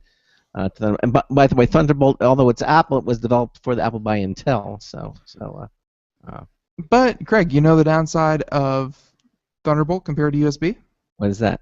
Okay, Greg, here's a quiz for you. What makes USB better than Thunderbolt? Well, because there are more things out there that use USB than Thunderbolt. Not quite. Although, yes, wide adoption does help. Yeah.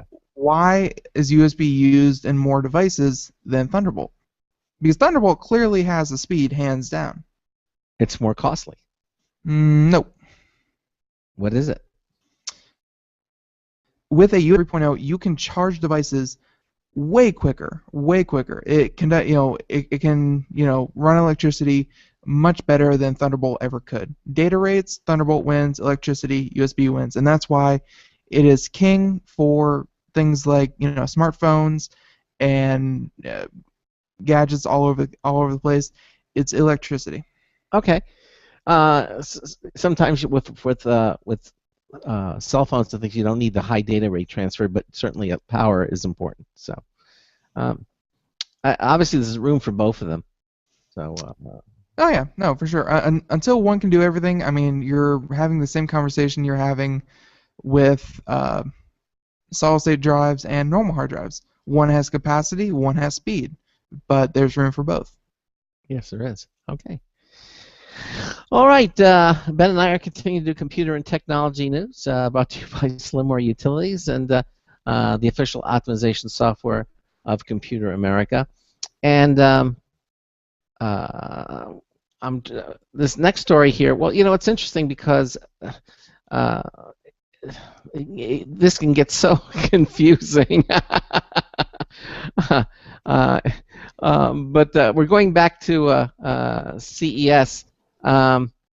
This is an interesting story. It's called Lucas, L-U-C-I-S, targets smart home do-it-yourselfers with its new bright lighting control hub. Okay, the market for smart lighting is growing by leaps and bounds, but all too many products depend on your smartphone or tablet for control. Sometimes it's just better to have those controls right on the wall. Well, evidently, Lucas Technology seems to agree with that sentiment. You're back, Ben. Lucas describes... I never went anywhere. What are you talking about, Craig? Its new bright product as a smart home lighting and safety console. Like the umbrella, the new bright replaces an existing light switch, allowing you to control the dumb lights in the room in which it's installed. It's programmable, of course, so if you install one in your bedroom, you can set it up to automatically slowly dim the lights to help you fall asleep at night and gradually brighten them in the morning to help you wake up. Like the Nest thermostat, the new Bright learns the household's daily behavior patterns and will automatically begin turning lights on and off in accordance with those patterns. This feature is particularly useful when you turn on the console's vacation mode because it will illuminate your home in the same way that it would if someone was there. Burglars are much less likely to break into a house when they think someone is at home. If an intruder does enter the home, the panel will send an alert to the homeowner as an internal motion-sensitive IP camera records what's happening. The video clips are stored in the cloud so they can't be destroyed or otherwise tampered with. Now, how does this impact you? Well, their impression of the new Brights are based on a quick demo on a noisy showroom floor, this according to TechHive, and they won't make a final judgment of this product until they've had some time to fully evaluate its performance and capabilities. Having said that, the new Bright suffers from the same shortcoming as the umbrella. It's easy to install because it replaces an existing light switch. That means you'll need one for each room you want to control. And even at $150 per room, that could get very expensive very quickly. Hey, they haven't heard of a Crestron system. I got to tell you, if I had my choice of putting these in over the Crestron, I probably would have done this because this still would have cost a lot less money. You can listen to the Crestron interview that we had only a couple months ago in our video archive. So please go check that out. That's right, exactly. It's interesting because when we needed to put something in, these things didn't exist, and the only thing that would work with what we had was a Crestron system. In retrospect, it's still would have had to been a Crestron system because this assumes that you have a light switch in every room, and we didn't have that. Everything was centralized, so the only thing that would work with it was the Crestron system. So, and it does a marvelous job for us. Anyway, okay, so I think you have time for one more story before the bottom of the hour. Well, no, I just kind of want to point out that apparently a big a big theme at CES was in fact home automation. Mm-hmm. And home automation, it was futuristic 10 years ago. It was cost prohibitive 5 years ago. It's new and intriguing now, and in probably in another 5 to 10 years, it's going to be ubiquitous. It's going to be in everyone's home. Yeah. It's getting cheaper, it's getting easier to implement, and it's starting to work together in more ways. like right now, you could probably on a pretty small budget, get a home automation for your lights, and then one for your air conditioning system, one for your appliances. But each one of those things costs a pretty penny. In another 5-10 years, everything is going to be talking to everything else, thanks to the Internet of Things, and it's going to be controlled from one location. So right now you may say, oh, home automation, ain't that a gas? Well, it's coming to your home too. Yes, it is. Which is good. Yeah. I mean, Craig, even though you were shoehorned into using a single instance of home automation, how do you feel your entire, how do you feel your entire experience with home automation? Like, is it something that people are gonna like? Yes, I think so. Without a question about it, I think it's something that people are gonna like.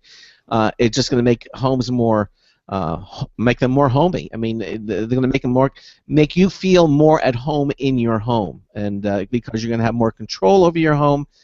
Even if, and I'm not talking to control freaks. I'm just everybody every day. You want to be able to control your house, or you want to control some of the elements of your house, or set it up so that it'll do it for you automatically. This is something nice as just walking into a room, and just by the fact of walking into a room, the lights come on. And then when you leave the room, the lights go off without you having to walk up to a wall and turn the switch on.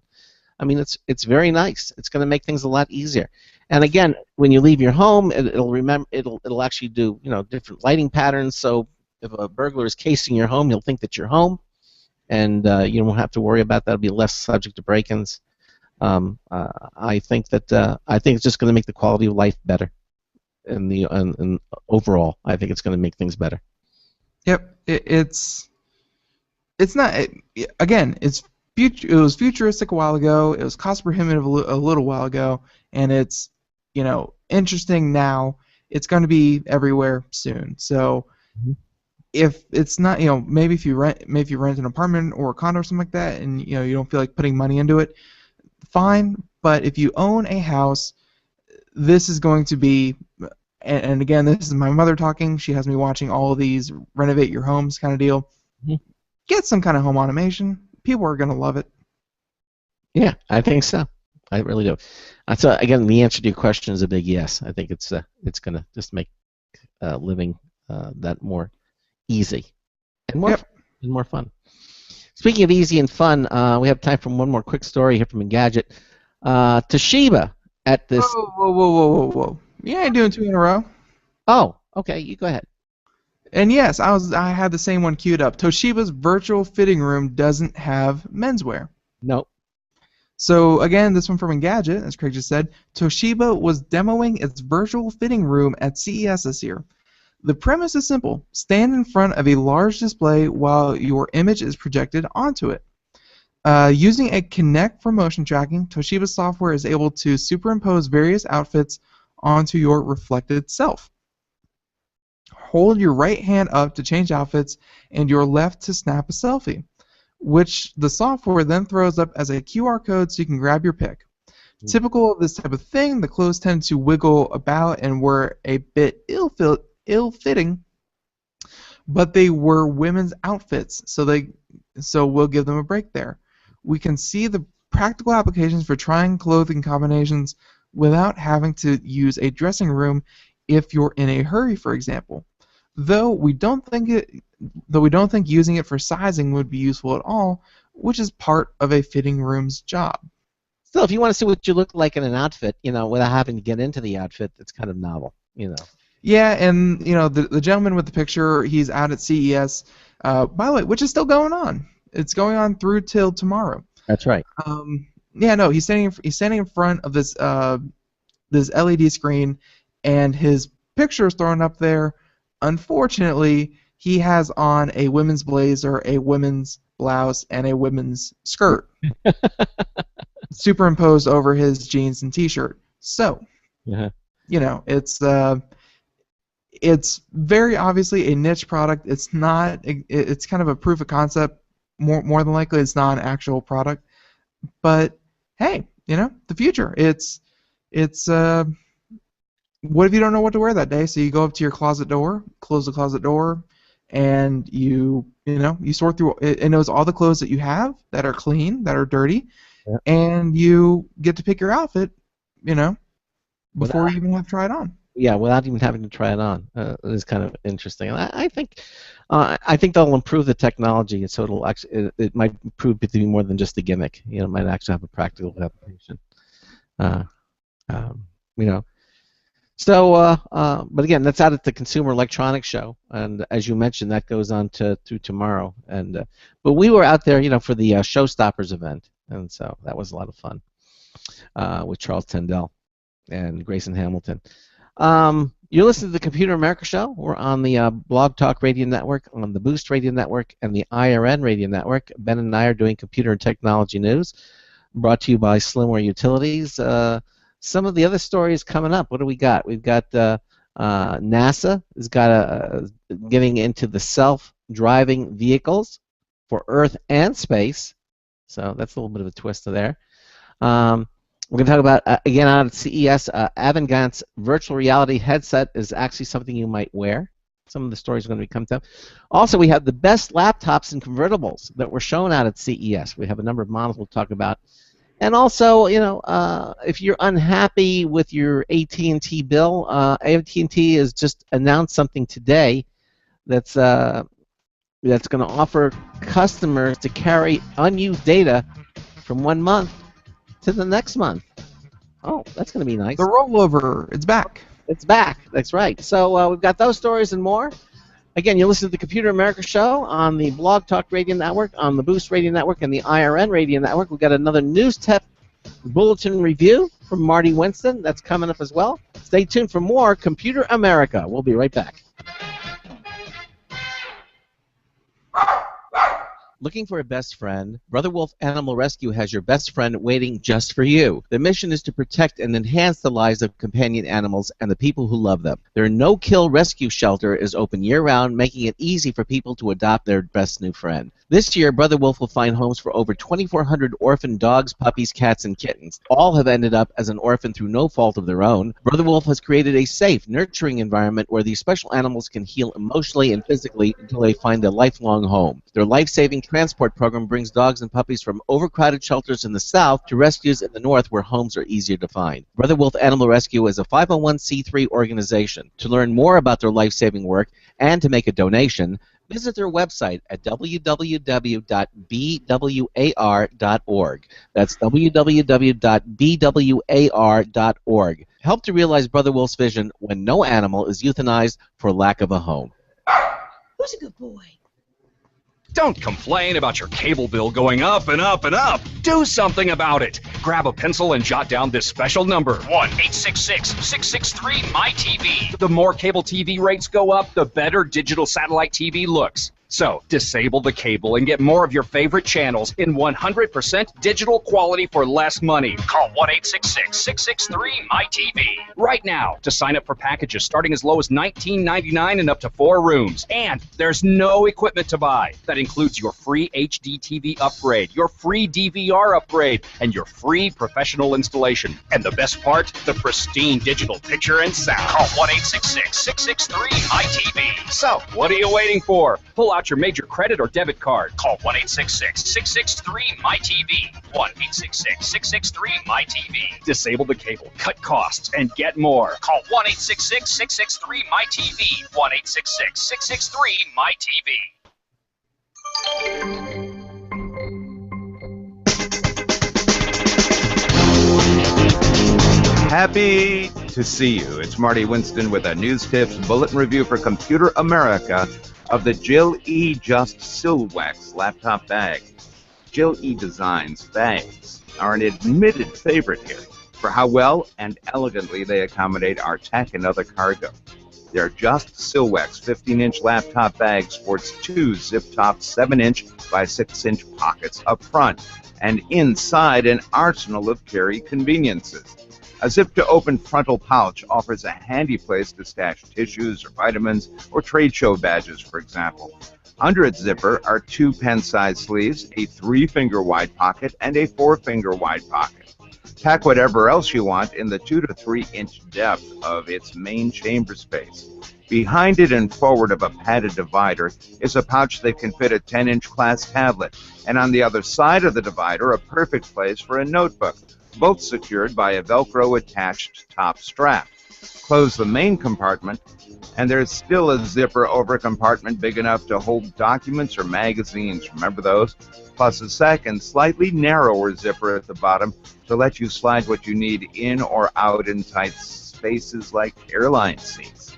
On one side, a zipper chamber opens to a neck that can hold either a water bottle or sunglasses, depending on your need.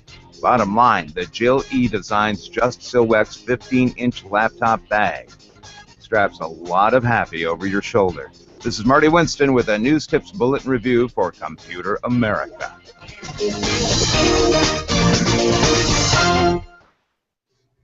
Welcome back to the Computer America Show. It's 33 minutes past the hour, and looks like the lag has gone away. Yay! So, we are doing computer and technology news brought to you by Slimmer Utilities. We have been all over the board, from hacks to new gadgets from CES, lots of cool things. And, Craig.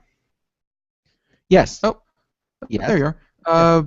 I believe it's your time. It's your turn to do a story. We only have about another 20 minutes left, so yeah.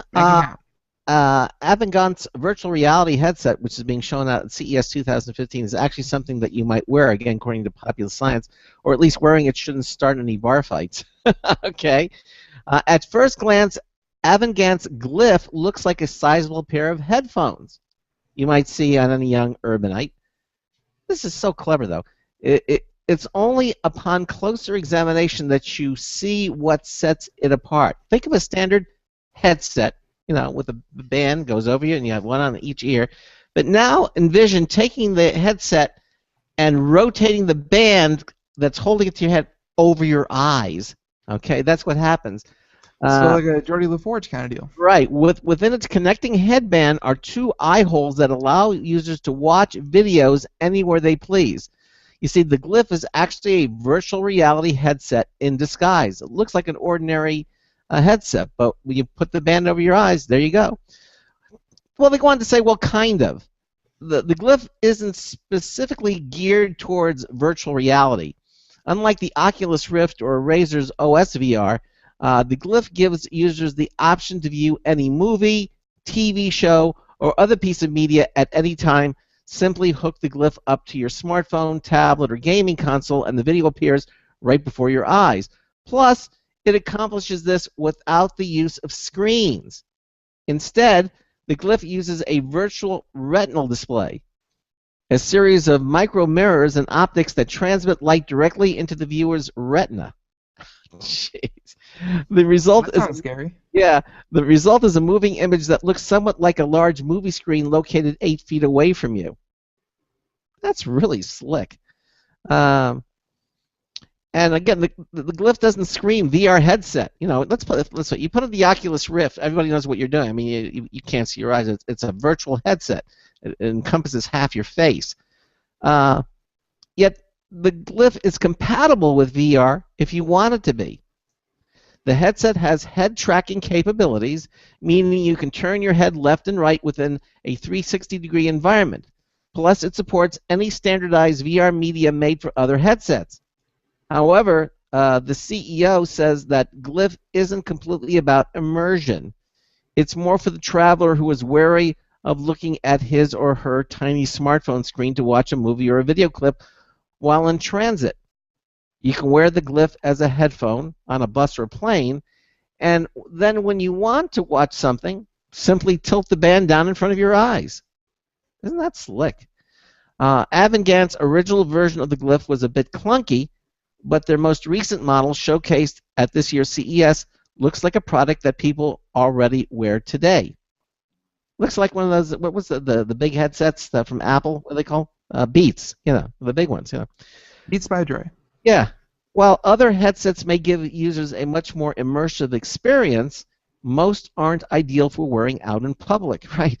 And some even provoke the ire of people nearby. What are you doing wearing that?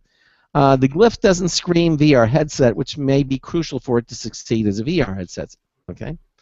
Now customers can pre-order the Glyph for $4.99. through the end of January at the price where the price goes up to $599. Those who pre-order can expect to get their headset in the fall of 2015. So there it is. I think this is a very cool thing. I mean, look at this. It looks like a set of large headsets when you're wearing it like a headset. You can't really tell. But the fact that it'll pivot down over your eyes, maintaining the pressure on your ears, and then the fact that it goes directly to your it goes directly into the retinas displays. So it looks like it's a virtual retina display. So basically, it looks like you're looking at a screen located 8 feet away from you. I think it's very cool. Would you wear something like this? I would. See, you say you wear something like this, and then you are wary of the Oculus Rift. No, I mean, because the Oculus Rift, it's encompassing 3/4 of your face. So this looks like a regular headset. And then you slide it in front of your eyeballs. Yeah, it still looks like a regular headset, though. This is baby steps towards the Oculus Rift. Well, if I had my choice between the two, I would pick this one. Because you can't use the Oculus Rift just for a headset. It's strictly VR immersion. This can be immersion, but this can also be, excellent pair of stereo headsets, or you could use it for video as well. I'm just saying, I want to see one out in the wild before I jump on it. Oh, well, they actually. I want to see someone, just sitting on the bus using it. Well, maybe you will soon. They're saying it's going to be available in the fall of 2015. So, yep. Wait till it comes to market, and then then we'll talk. Okay. Fair enough. All right. So, also from CES, a lot of news story. I tried to, be scarce about it because we're going to talk about it so much, but you just can't avoid it. So, this one again, Popular Science, the best laptops and convertibles of CES. Mm-hmm. So apparently, the PCs aim to be the thinnest and the latest around. Mm-hmm. This year's Consumer Electronics Show wasn't exactly overflowing with new portable computing PCs, but 3 companies launched impressively thin, light, and compact machines. Intel outed a new line of 5th-generation Core processors this year at CES, which is the kind of event that's often followed by a torrent of brand new laptops and convertible devices. But while more than a few new models broke cover, many PC makers seem more focused on wearables and other connected devices. We did, however, see 3 impressive new portable PCs that broke new ground and look like great go-to productivity machines for those who don't like devices that bulk up or weigh down their bag. One is so light you may forget that it's in your bag altogether. Wow. The first one, the Dell XPS 13. This is first up. We'll tackle the heftiest of the bunch at 2.6 pounds. Yes, it is the heftiest of the bunch, and 0.43 inches thick. Not even half an inch thick. Nope. Dell's overhauled XPS 13 is hardly heavy, especially considering Dell says it gets over 15 hours of battery life. It's attractive with an aluminum and carbon fiber shell, but the most impressive feat Dell accomplished here is packing a stunningly bright 13-inch OLED screen into a laptop frame that's closer in size to most 11-inch models. There's a lot to like about the Dell, especially considering its starting price at $800. Again, most of these computers, they're going to be vying for the competition of, think MacBook Air, think Ultrabook. They're small, they're light, they're powerful. So of course the price tag is going to be, a little bit north. The second one, the Asus Transformer Book T300 Chi. If you want a skinny tablet that does double duty as a laptop, Asus's $800 Transformer Book T300 Chi should pique your interest. With the help of a lower power Core M processor, this 12.5-inch, 1.6 pound 2-in-1 measures less than a third of an inch thick as a tablet and has no fan. Snap the keyboard on and it's still just 0.65 inches thick and weighs just over 3 pounds. It's better than 1080p IPS screen is also impressive, though not quite as impressive as the OLED screen on the Dell. And then the last one. We actually talked about this the other night. is the Lenovo's Lav Z, a 13-inch laptop that holds the distinction of being the world's lightest, weighing just 1.7 pounds. Hmm. Not even 2 pounds. Nope. Nearly everyone sells the same thing when they pick it up. It feels like a hollow shell. It gets its feather-like weight from a magnesium and lithium alloy that Lenovo says is 50% lighter than aluminum. Battery life on the machine won't last you all day, but the company says you should still get about 6 hours on a charge. While this is the lightest full-size laptop at the moment, it will also be heavy on your wallet at about $1,300 When it goes on sale in May. when it goes on sale in May. Yeah. 3 nice laptops, though. 3 nice laptops, but I mean, 1.7 pounds. That's crazy light. And they say when you pick it up, you think it feels like it's A hollow shell. a hollow shell. It's so small. Wow. Amazing. Laptops are getting lighter and lighter. They're it's impressive. Yeah, it is. It is. Well, AT&T just announced this new plan today. They're bringing back the rollover, but this time it's all about data. Okay. Wireless carriers in the U.S. are on a roll, or more precisely, a rollover. In December, T-Mobile unveiled a program called Data Stash that lets customers carry unused mobile data from one month into the following months.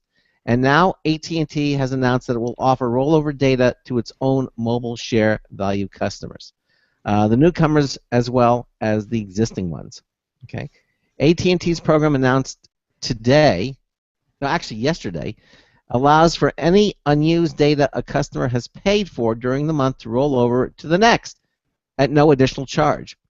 For instance, if a family pays for 4 lines and 15 gigs of monthly data and then in a given month uses 12 gigabytes, the 3 gigabytes of unused data will be added to the next month's service, in effect giving the family 18 gigabytes of data for the price of 15. All of the data is shareable, meaning all lines can use the additional storage. This is going to actually affect us, Ben, because we're on this plan. But the deal, which goes into effect January 25th, has its limits. According to AT&T, unused data expires after 1 billing period or with any plan change. In other words, if the unused data is still not used during the rollover month, it goes away with the next billing period.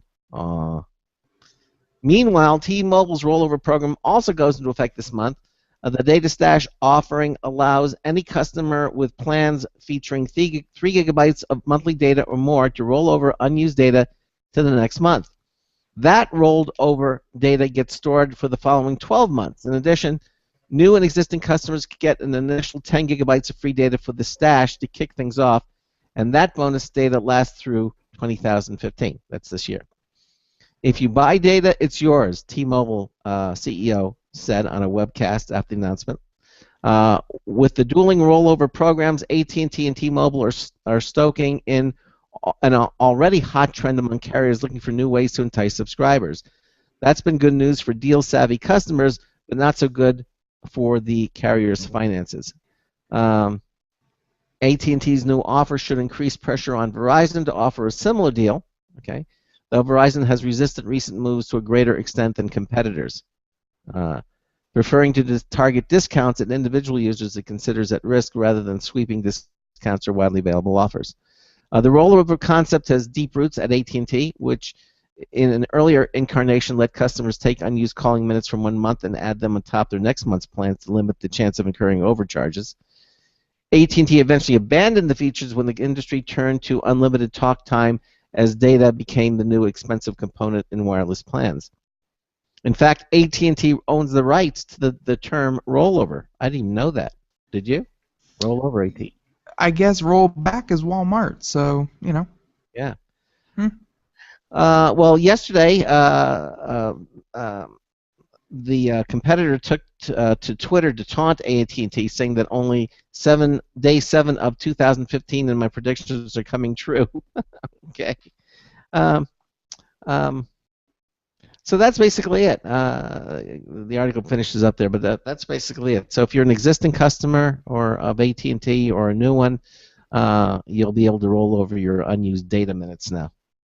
at least for an additional month, which is okay. It's still kind of confusing though, because they keep changing the plan so quickly. You never know what you're going to have until you get your bill. So. Yeah, that's true. Yeah. I mean, I'm not liking this whole carrier thing. We actually have another article here concerning the whatchamacallit, the authenticity of what AT&T says is they can throttle you for unlimited data. They can throttle you? That sounds painful. Yeah. Well, yeah, not that kind. Oh. The kind that let's just go to the article here. I actually let's see where to go. AT&T defends unlimited data throttling, says that the FTC can't stop it. So Ars Technica. It's probably gonna be one of our last stories. The FTC cannot prevent AT&T from throttling unlimited data customers because AT&T's status as a common carrier. The company because of its status as a common carrier. The company claimed in a motion to dismiss the FTC lawsuit this week. Mobile voice is a common carrier, similar to the utility status of the traditional wireline telephone network, placing it under Federal Communications Commission's jurisdiction. The FTC's October 2014 lawsuit against AT&T applied to mobile broadband, which is not a common carrier. However, AT&T claims that the mobile voice's common carrier status prevents the FTC from taking action against the cellular data portion of its business. So, AT&T pointed to a provision in Section 5 of the FTC Act which exempts common carriers from Commission's jurisdiction. Again, they're hammering it home again and again that even though, yes, they are a telephone network, because they're a telephone network, even though they were found to be throttling data, which is not, data, internet, that kind of thing, not covered by any kind of common carrier rules. But because AT&T is a phone company providing data, then all of a sudden, magically, they are under common carrier status. And they can't be touched. So, they said that the FTC cannot rewrite the status to expand its own jurisdiction.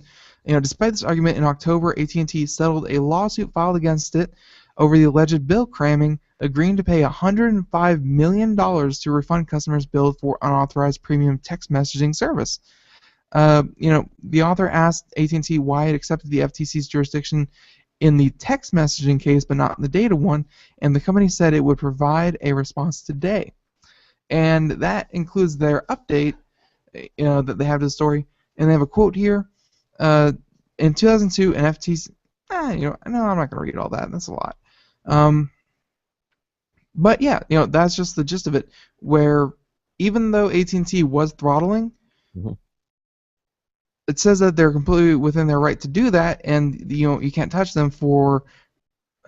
I want to say bait and switch, but you know what I mean, right?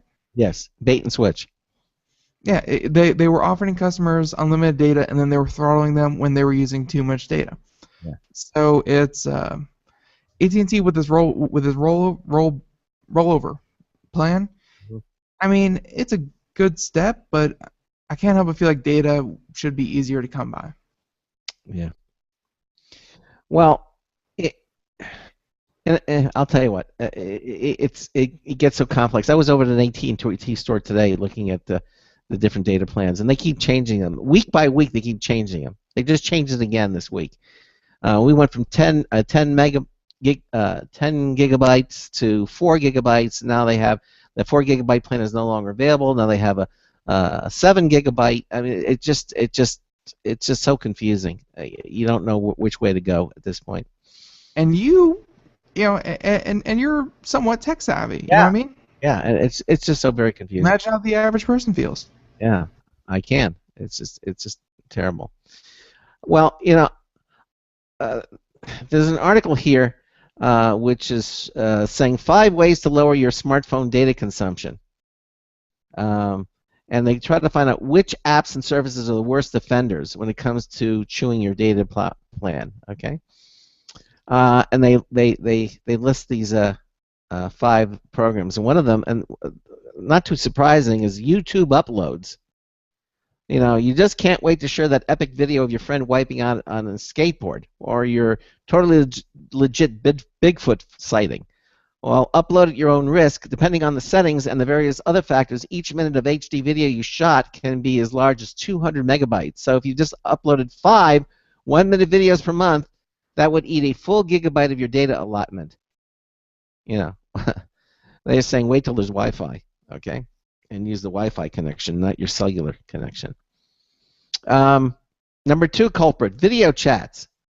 Stop the Skyping and the FaceTiming and all the other video calling if you want to save data. Though the rate of consumption varies, depends on the app you use and resolution of your chat, a Jetson-style phone can cost you up to 3 megabytes per minute.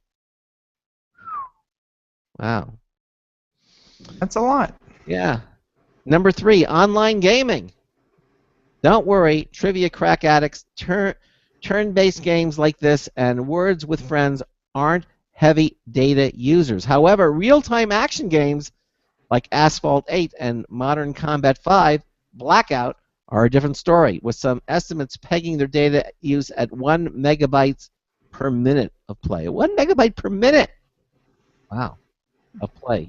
You know, you play that maybe, you know, you play it when you're waiting for something, you play it maybe, I don't know, 6 hours over the course of a month. That's, you know, that's half a gig right there, just mindlessly. What about music streaming? Well, it's so easy and awesome to plug into Pandora or Spotify when you're, say, riding the train home from work. You might not realize what it's doing is to your data plan. What it's doing is killing your cap. If music service streams at 320k bits per second, 1,000 bits per second bit rate, that's 2.4 megabytes of data per minute, or a whopping 150 megabytes per hour. So even if you tune in only a couple of times per week, it's easy to rack up big data numbers. Fortunately, a lot of mobile apps let you downshift to a lower bit rate, a very advisable move if you must listen on the go. Pandora, it's worth noting, never streams at more than 64k bps on mobile devices, even if you're a Pandora 1 subscriber. That's good. You can't tell the quality difference anyway. I mean, you know, unless you can. You really can. You really can. One other option, well, then play recorded music. You know, don't play. And that's why, and yet you make fun of me for having over 1,000 songs on my iPhone. You don't need 1,000. You can't win with this guy. Yeah. How many songs can you listen in an hour? One other option, if your music service allows it, and most do nowadays, download your tunes via Wi-Fi, of course, for offline listening. There you go. See, Wi-Fi, you don't get the data rate. I had actually heard, you know, it was a family with a family share plan, and their mother was making a long drive. Think, you know, it was, you know, about 7 hours worth of driving, and she plugged her phone into her car, and she streamed Pandora, you know, through her phone, and was listening to Pandora on the entire drive there. And they got to, you know, and she got to the house and told them what she had done because she was so proud of herself. And guess what? What?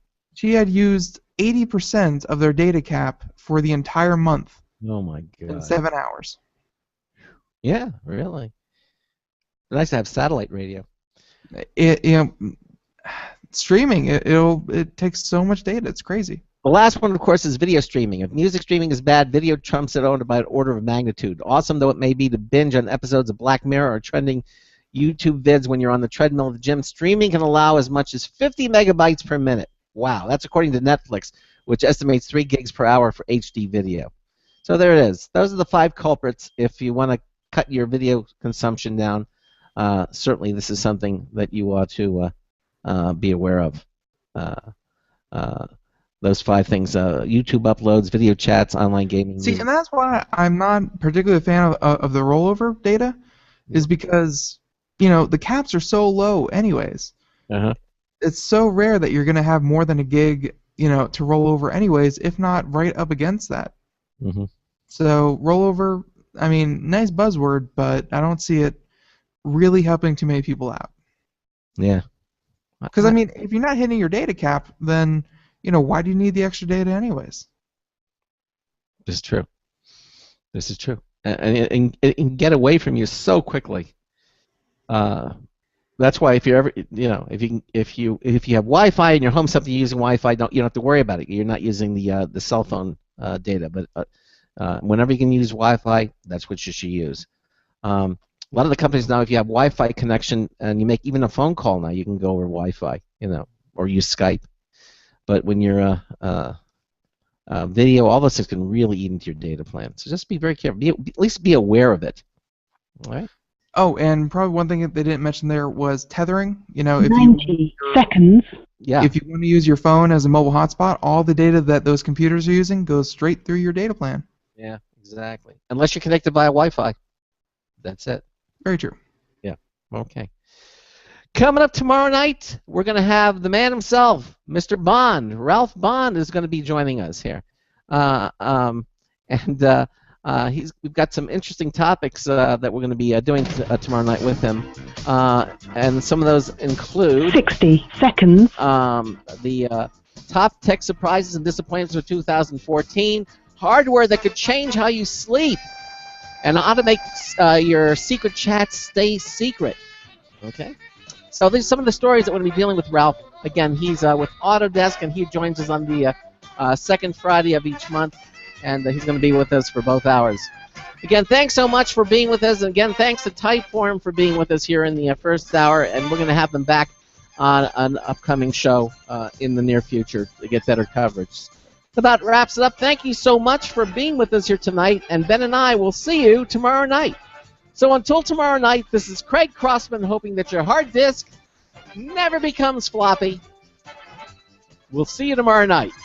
Good night, everyone. Seconds.